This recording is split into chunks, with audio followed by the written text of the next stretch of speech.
بہت ہی امپورٹنٹ رہے گا. ٹھیک ہے ڈاکٹر صاحب، میں آتا ہوں، میں یہ فریم ورک کے حوالے سے بھی آپ سے پوچھوں گا، لیکن میں طاہر نعیم ملک صاحب سے بھی ان کو بھی گفتگو میں شامل کروں. ملک صاحب پورا فوکس رہے، ہماری وزارت خارجہ بھی فوکس رہی، کلائمیٹ چینج کی منسٹری بھی فوکس رہی، وزیر اعظم بھی فوکس رہے، اور ظاہر ہے ہم متاثرہ ملک تھے، اس لیے ہم نے اپنے مقدمے کو بڑے تفصیل کے ساتھ اور بڑی مؤثر انداز میں پیش کیا ہے. یہ اسے بہت بڑی پیش رفت قرار دیا جا رہا ہے، اور دنیا میں جو کلائمیٹ چینج پر نظر رکھنے والے لوگ ہیں، جو عالمی مبصر ہیں، وہ اسے پاکستان کی بہت بڑی سفارتی کامیابی قرار دے رہے ہیں. یقیناً دیکھیں، اگر پاکستان میں ایک عام آدمی کو یہاں یہ کہا جاتا تھا کہ سیلاب آیا ہوا ہے اور ہمارے وزیر خارجہ اور وزیر اعظم باہر دورے کر رہے ہیں، تو ان دوروں کی ایک ٹینجیبل آؤٹ کم یہ ہے، میں یہ بتانا چاہوں گا. ایک تو آپ کو عام آدمی کو یہ پتہ ہے اور اندازہ ہے، جو اعداد و شمار ہم دے رہے ہیں کہ $30 بلین کا پاکستان کا نقصان ہو. اب پاکستان اکیلا نہ تو اس کلائمیٹ چینج موسمیاتی تبدیلی کا ذمہ دار تھا، نہ دنیا میں یہ جو موسمیاتی تبدیلی کی وجوہات ہیں اس میں اس کا ایک بڑا حصہ تھا.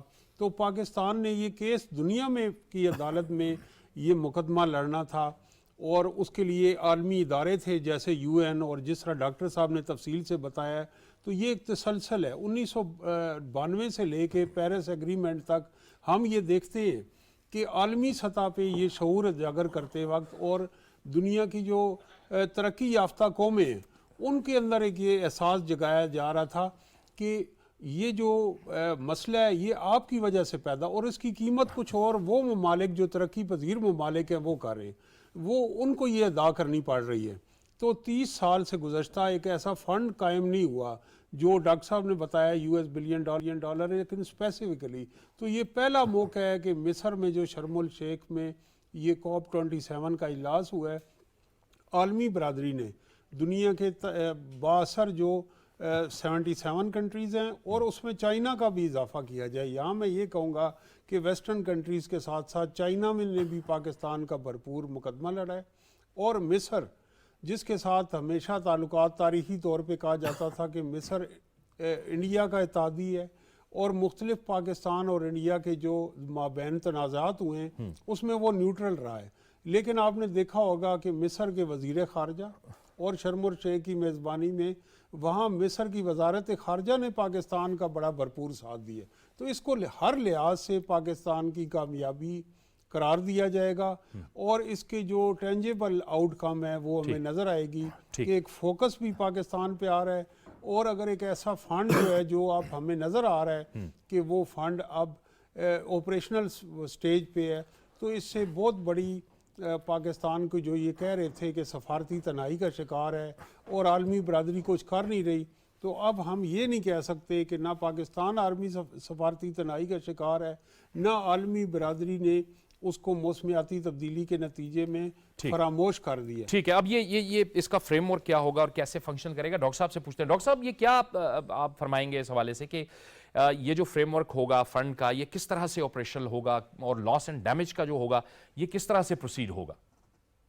دیکھیں، اس میں جو ابھی اس کا جو ٹیکنیکلٹیز ہیں ابھی وہ طے ہونی ہے، لیکن اس میں جو ایک چیز ڈیسائیڈ ہو گیا وہ یہ ہے کہ تقریباً 24 ممبرز کنٹریز جو ہیں وہ ڈیسائیڈ کریں گے کہ نیکسٹ جو فریم ورک ہوگا وہ کس طرح ہوگا.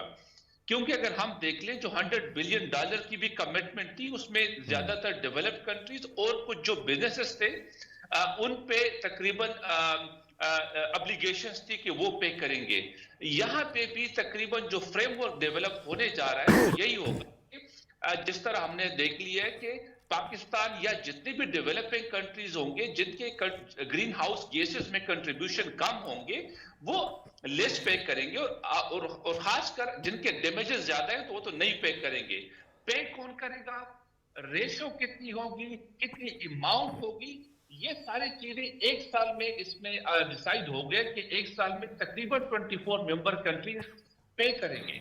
تقریباً جو ایک فریم ورک نظر آ رہا ہے جس پہ تقریباً کمٹمنٹ بھی نظر آ رہی ہے وہ یہ ہے کہ ڈائریکٹ پیمنٹ کے ساتھ ساتھ جو زیادہ ڈیولپ کنٹریز کا فوکس ہوگا وہ انشورنس پہ ہوگا. مثال کے طور پہ اگر آپ کا ایگریکلچر سے ریلیٹڈ کچھ ڈیمیجز ہو رہے ہیں یا کسی اور انڈسٹریز میں ہو رہے ہیں یا کسی بھی سیکٹرز میں ہو رہے ہیں، تو ان کو پرائر انشورنس کیا جائے گا اور وہ انشورنس کے تھرو ایک میکینزم پہ تقریباً ڈیولپ کنٹریز کا ایک فریم ورک ڈیولپ ہو جائے گا. یہاں پہ سر جو سب سے امپورٹنٹ ہے کہ اس فریم ورک کو ایک سال میں بہت محنت کی ضرورت ہوگی. یہاں پہ اگین پاکستان کا جو رول ہوگا وہ بہت امپورٹنٹ ہوگا. جس طرح یہاں پہ ہم نے دیکھ لیا ہے کہ کس طرح سکسیسفلی پاکستان نے اس کو ایجنڈے میں ڈالا اور پھر پاکستان نے اس کو ایجنڈے کو ریکٹیفائی بھی کروایا.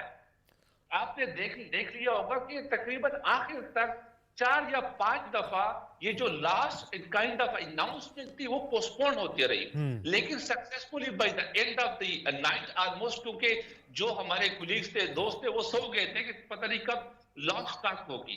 تو یہاں پہ یہ جو فریم ورک ہوگا سر, یہاں پہ میری سجیشن یہ ہوگی گورنمنٹ آف پاکستان کو کہ پاسبلی اگر ہو سکے تو لیڈ اس فریم ورک کو بھی پاکستان کرے. یہ 24 کنٹریز جو ممبر کنٹریز ہوں گے لیڈ پاکستان کرے, اور پاکستان کا جو کیس ہے جو فلڈ کے شکل میں ہمارے پاس موجود ہے اس کو لے کے چلے. اور میرے خیال میں پاکستان کا اور کینیا کا جو ریسنٹ فلڈز ہیں, باقی جو خاص کر یورپ میں ہیٹ ویوز آئے ہیں, تو یہ سارے کیسز کو لے کے چلیں تاکہ ایک کمپریہنسو فریم ورک بن سکے. جو فریم ورک ہوگا وہ صرف ہمارے فلڈز تک لمٹ نہ رہے, اس میں ہیٹ ویوز بھی آ جائیں, اس میں انرجیز کی ایشوز بھی آ جائیں, اس میں جو آپ کے آئل, گیس اور کول کے جو ایشوز ہیں وہ بھی آ جائیں. تو فریم ورک ایک کمپریہنسو بننا چاہیے. اس میں جو ممبرز ہوں گے تقریباً 24 ہوں گے, ان کا انوالومنٹ بہت امپورٹنٹ ہوگا. 2 کوشچن جاوید صاحب اس میں بہت امپورٹنٹ ہے کہ ہاؤ مچ اینڈ ہو ول پے. یہ 2 کوشچنز ہیں جس پہ ایک پورا سال اگلے سال کام کرنا ہے. لیکن سر اگین میں یہ کہوں گا کہ گورنمنٹ آف پاکستان کے جتنے بھی یہاں پہ ریلیونٹ سٹیک ہولڈرز ہیں, فارن منسٹری ہے یا منسٹری آف کلائمیٹ چینج ہے, ان کو اب آگے بہت ہی ایکٹیو رول ادا کرنا ہوگا تاکہ ایک بہت ہی ہالسٹک اور کمپریہنسو فریم ورک ہم بنا سکیں. یہ اس لیے بھی ضروری ہے ڈاکٹر صاحب کہ ظاہر ہے کہ پہلے بھی یہ جو ملک تھے بڑی مشکل سے اس بات پہ راضی ہوئے تھے کہ یہ ایجنڈے کا حصہ بنے, اور پہلے بھی فنڈ کا قیام ہوا تھا, لیکن پھر کمٹمنٹ تو آنر نہیں ہوئی تھی اس طرح سے پوری کی پوری. یہ آپ درست کہہ رہے ہیں ڈاکٹر صاحب؟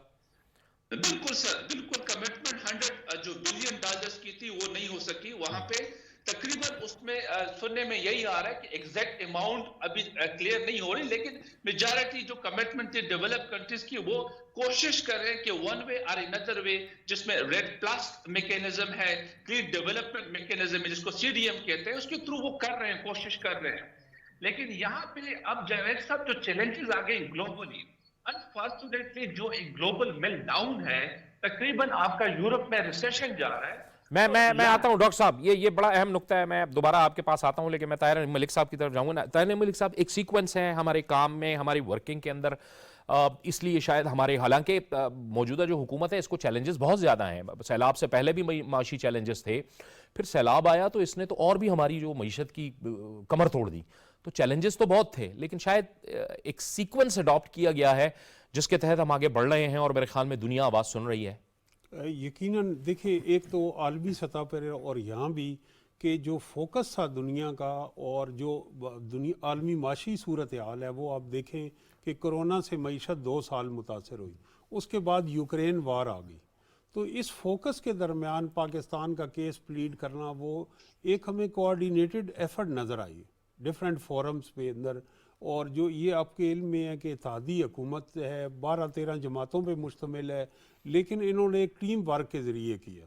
تو میں یہ سمجھتا ہوں کہ پاکستان کو تاریخ میں بھی جو سفارتی کامیابیاں حاصل ہوئی ہیں وہ ساری اس کا نتیجہ تھا کہ جب ہمارے تمام ادارے, جس میں قومی سلامتی کے ادارے ہیں, دفتر خارجہ ہے, پارلیمنٹ ہے, سیاسی جماعتیں ہیں, انہوں نے ایک کوآرڈینیٹڈ ایفرٹ کی ہے. اور وہ ہمیں پاک چین تعلقات میں بھی نظر آتی ہے, وہ ہمیں نیوکلیئر پروگرام میں بھی نظر آتی ہے. تو اس سے ہمیں مطلوبہ نتائج حاصل ہوتے ہیں. تو یہی ہے کہ سفارت کاری کے میدان میں یہ ایک بہت بڑی ایڈوانٹیج ہے.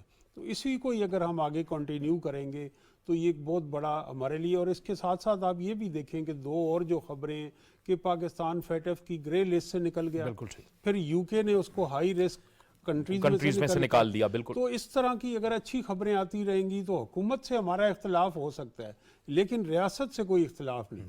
اور میری تو یہ بھی خواہش ہے کہ اس پہ ہمارے جو اپوزیشن رہنما ہیں عمران خان صاحب سے لے کے اور دوسرے، وہ مبارکباد دیں اس پہ گورنمنٹ کو، اور ایک اعلیٰ ظرفی کا مظاہرہ کریں۔ میں سمجھتا ہوں کہ جو نوجوان وزیر خارجہ ہیں بلاول بھٹو، ان کی بہت اچھی پرفارمنس ہے، اور جو کلائمیٹ چینج کی منسٹر ہیں محترمہ شیری رحمان، وہ بھی اپنے اس شعبے کے اندر خاصی مہارت رکھتی ہیں، اور ان کا جو میڈیا سے ڈیولپمنٹ سیکٹر سے ایکسپوجر رہا ہے، اس میں انہوں نے پاکستان کا کیس بڑے اچھے طریقے اور سے وہ ڈپلومیٹ بھی چونکہ رہی ہیں، سفارتکار بھی رہی ہیں، تو وہ ان کو ایک ایڈوانٹیج بھی حاصل ہے۔ ایڈوانٹیج بھی حاصل ہے، اور اس میں تعریف کروں گا اس وقت یو این کے سیکرٹری جنرل کے اور یو ایس پریزیڈنٹ بائیڈن کا بھی، کہ جنہوں نے متعدد بار اپنے اس طرح پیغامات سوشل میڈیا کے، خواہ وہ ٹویٹر اکاؤنٹ ہو اور تقاریر جو امپورٹنٹ فورم میں ہو، آپ یہ دیکھیں گے یو این سیکرٹری جنرل جب وہ سپیچ دیتے ہیں تو وہ یو این جی اے کی سب سے اہم تقریر ہوتی ہے، اور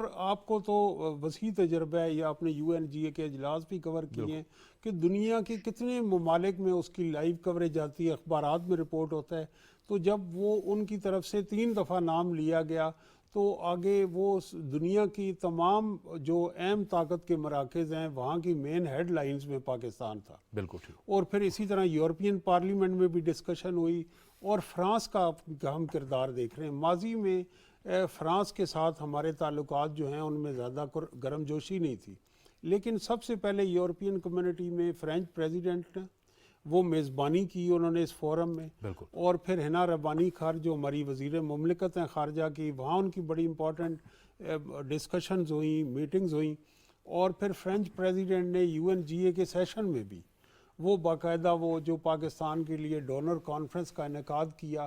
تو یہ 3-4 فرنٹس پہ کام ہو رہا تھا، اور اس میں پاکستان آرمی میں نے اور جنرل قمر جاوید باجوہ صاحب جو آرمی چیف ہیں، انہوں نے بیہائنڈ دا سین جو ان کے چینل سے اور جو ان کے سورسز تھے انہوں نے حکومت پاکستان کی مدد کی۔ تو میں یہ کہوں گا کہ پاکستان ایک ریاست ہے، ایک میڈیم سائز کنٹری ہے۔ جب ہم ایک یک زبان ہو کے اپنی تمام توانائیوں کو بروئے کار لا کے کوئی ایفرٹ کرتے ہیں تو وہ اس کے بڑے اچھے ریزلٹس آتے ہیں، نکل آتے ہیں، تمام سامنے نظر آ چیلنجز جاتے کے ہیں۔ باوجود۔ بالکل ٹھیک ہے، بالکل ٹھیک ہے۔ اچھا ڈاکٹر صاحب، آپ جو فرما رہے تھے اور جس کی طرف طاہر نعیم ملک صاحب نے بھی اشارہ کیا، یہ جب شرم الشیخ کی یہ کانفرنس شروع ہو رہی تھی تو اس سے پہلے ان جو شبہات تھے اس کا اظہار کیا جا رہا تھا کہ چونکہ امریکہ، یورپ جو ہے وہ یوکرین کے ساتھ جنگ میں ظاہر ہے کہ اب مصروف ہے ایک طرح سے، اور انہوں نے اپنے تمام جو فنڈز ہیں، جو اپنا اکانومی کا رخ جو ہے وہ اس طرف موڑا ہوا ہے، تو بڑی مشکلات پیش آ سکتی ہیں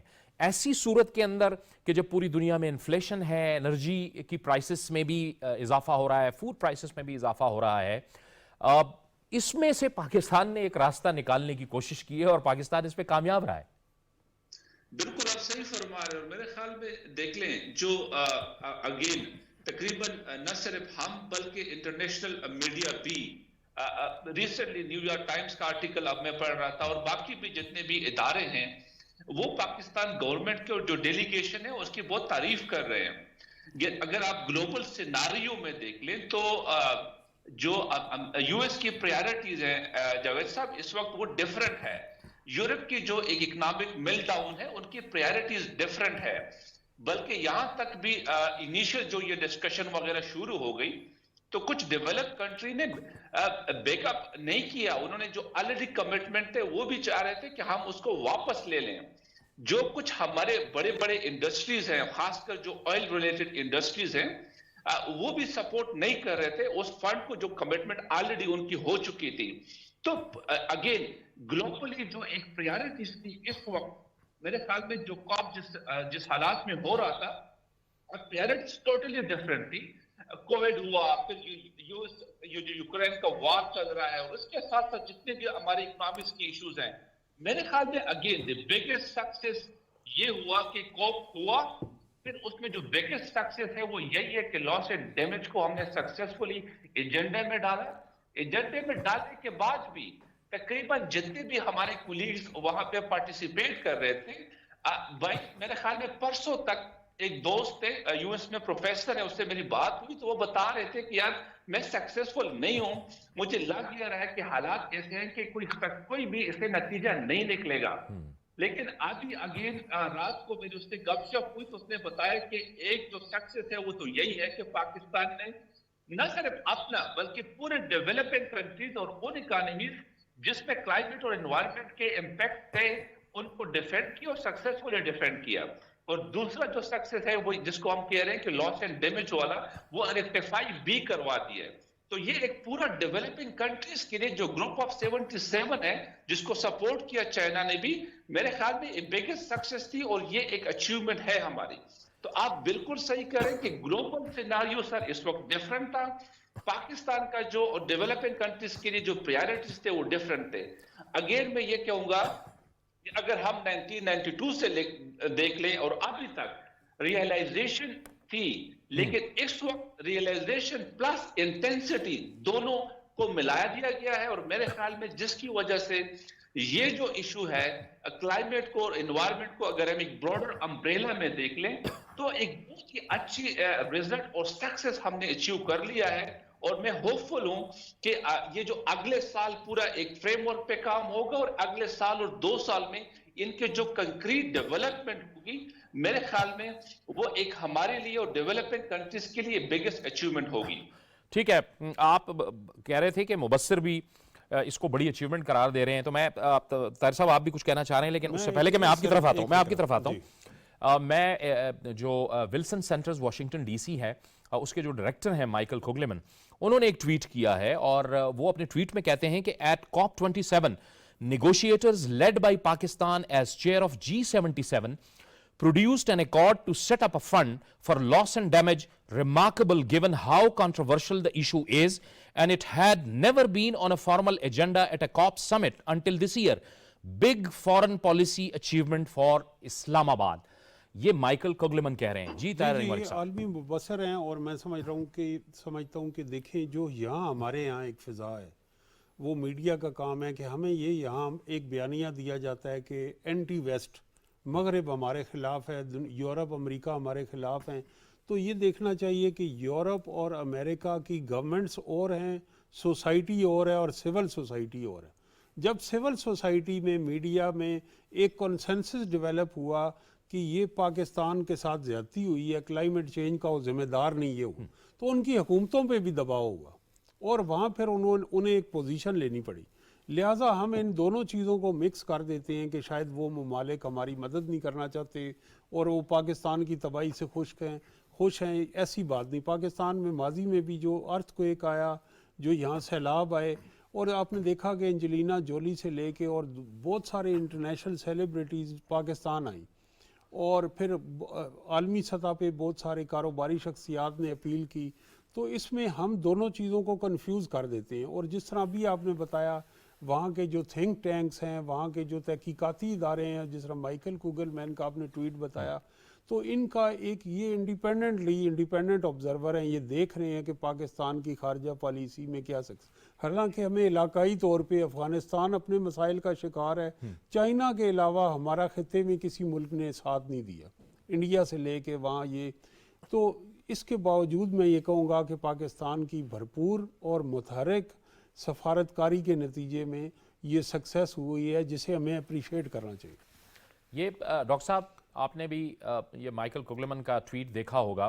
اس سے پہلے بھی, اس کانفرنس سے پہلے, جو ظاہر ہے UN سیکرٹری جنرل بھی یہ بات کر رہے تھے, لیکن امریکہ کے جو ریپرزینٹیٹو ہیں کلائمیٹ کے, جان کیری, انہوں نے بھی امیر ممالک پر زور دیا تھا کہ آپ آئیں اور ان ممالک کے ساتھ بیٹھیں. لیکن ظاہر ہے کہ پاکستان نے ایک ایفیکٹو طریقے سے کیس پیش کیا اور جس کو قبول کیا گیا.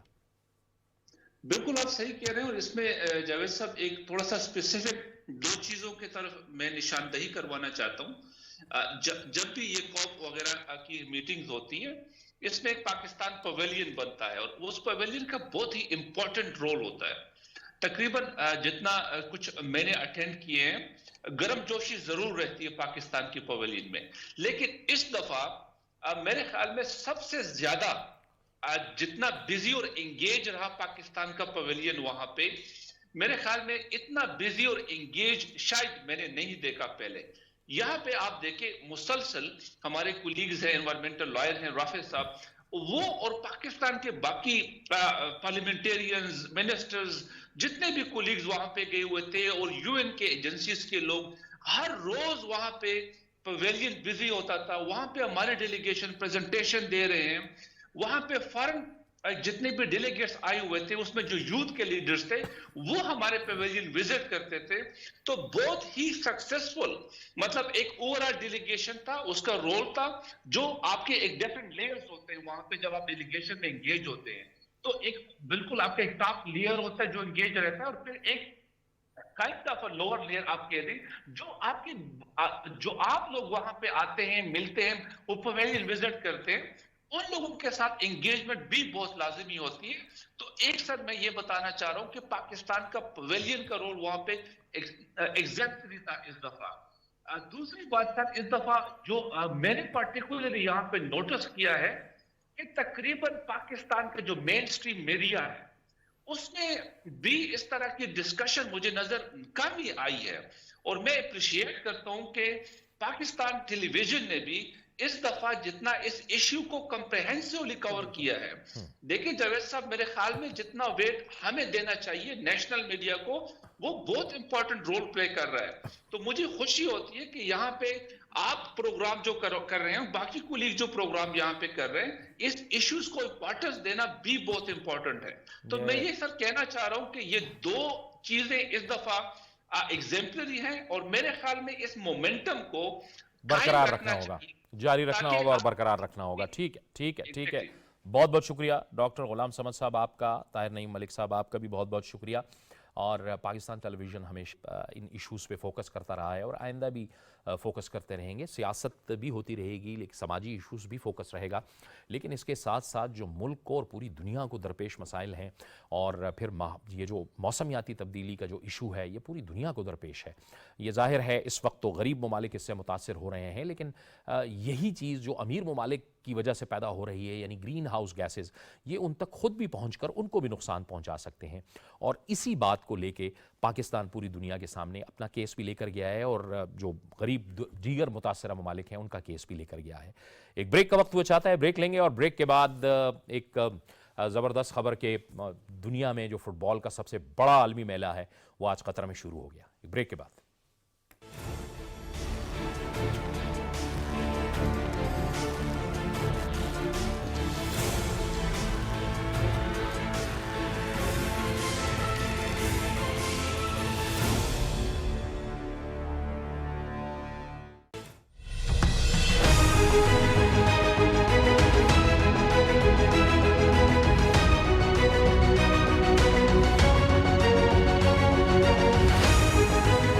Became a victim of something with which we had nothing to do.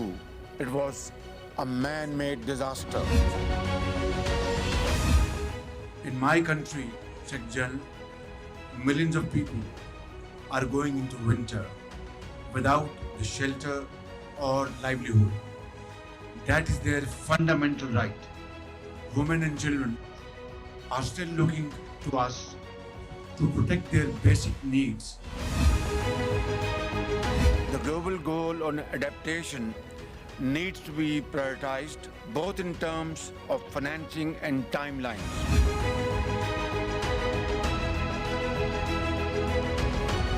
Loss and damage needs to be part of the core agenda of COP27. On one hand, we have to cater for our food security for the common man by spending billions of dollars. And on the other, we have to spend billions of dollars to protect flood-affected people. How on earth can one expect from us that we will undertake this gigantic task on our own? For developing countries and vulnerable communities must no longer be a matter of charity. That's very important. It is about climate justice and fair play. If we have to fight and rebuild and repair our infrastructure, then of course we can only do through additional funding, not through additional loans and debts, because this would be a financial death trap.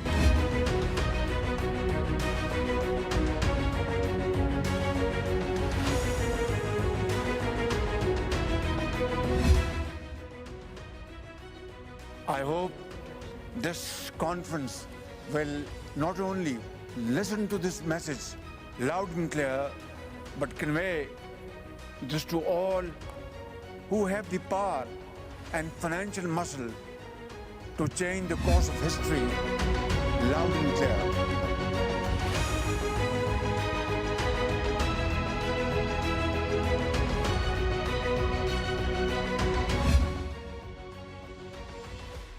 It is now or never.